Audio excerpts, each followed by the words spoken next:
Здраво, јас сум доктор Јадранка Бивак.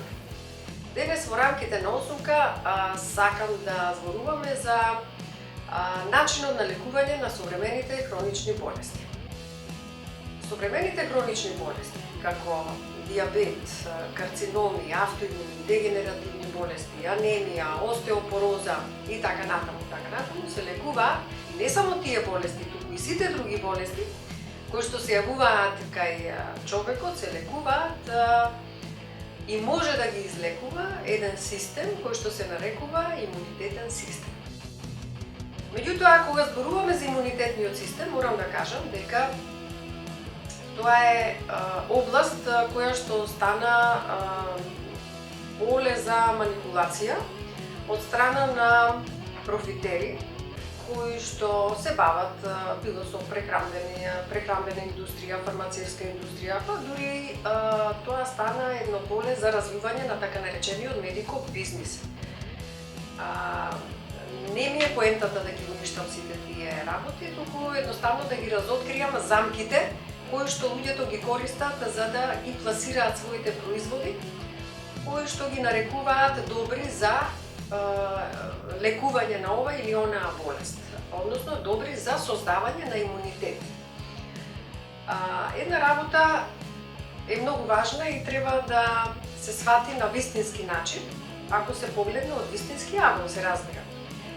Имунитетниот систем не е место, нема одредено место во организмот, иако медицинската наука вели дека имунитетниот систем се наоѓа во клетки кои што ги има по должината на целиот организам, односно околу големите крвни садови, каде што се сместени лимфните жлезди, па потоа имаме клетки кои што се создаваат во костената срж, клетки кои што се создаваат, односно играат улога во функцијата на слезинката, црниот дроб и така натаму. Сакам да кажам дека имунитетниот систем всушност представува енергетски систем кој што живее во човечкиот организам и не само во телото, туку тој се наоѓа, обстојува и функционира во човечкиот субјект. А субјектот на човекот не е представен само преку телото, туку е представен преку неговиот дух, значи во духот и телото на човечкиот субјект, целокупното битие на еден човек. Тоа значи дека не постои ниту еден лек, било да е фармацевски, било да е така наречен природен алтернативен лек, кој што ќе ви го донесе имунитетот. Тие работи можат да помогнат во сетирање или ресетирање на одредени функции на имунитетот, но имунитетот како имунитет се создава во склоп на вашиот животен стил.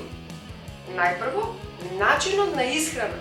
Начинот на исхрана е оној кој што хемиски го менува телото, а тоа значи дека ги подесува сите биохемиски функции во правец на добро функционирање на имунитетот.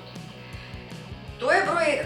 Затоа осумка, програмот на осумка и она со што јас се бавам во така наречената лајфстил медицина, се базира најмногу на начинот на исхрана, бидејќи начинот на исхрана е број 1 преку кој што човекот доаѓа во допир со надворешната средина. Кога ќе се смени начинот на исхрана, тогаш се менува и начинот на размислување. Тука е и клучот зашто многу луѓе не можат веднаш да преминат кон здрави навики во исхраната. Јас знам дека луѓето знаат што значи здрава исхрана, дека тоа е житарка, зеленчук, овоши и така натаму, но многу луѓе не можат веднаш тоа да го прифатат. Има некои техники, начини и така натаму кои што може да се применат како полесно да се помине кон здрав начин на исхрана, но сепак одлуката и издржливоста и страјноста на тој пат е многу важна. После одредено време од поминување кон здрав начин на исхрана, ќе почувствувате дека всушност се менува вашата перцепција за светот, вашето размислување, се менуваат вашите емоции, значи вибрации. Токму во тие вибрации се наоѓа исто така и функционирањето на имунитетниот систем. Ете токму затоа, кај некои пациенти одредена техника или одреден напиток или одредена храна делува, кај некој не делува. Значи, сето тоа зависи од начинот на размислување, од нивото на свеста, од нивото на промена на свеста, односно освестување. Едно ниво на подсвесно делување треба да дојде до состојба на свесно делување. Тоа многу полесно ќе се направи ако поминете на здрав начин на исхрана. На тој начин го ресетирате и го помагате работењето на единствениот заштитник од современите и од сите други болести и единствениот лек кој што постои, кој што е милиони години наназад создаван од природата и делува перфектно. Делува совршено само кога условите за неговото делување се онакви какви што ги предвидела природата кога го создавала.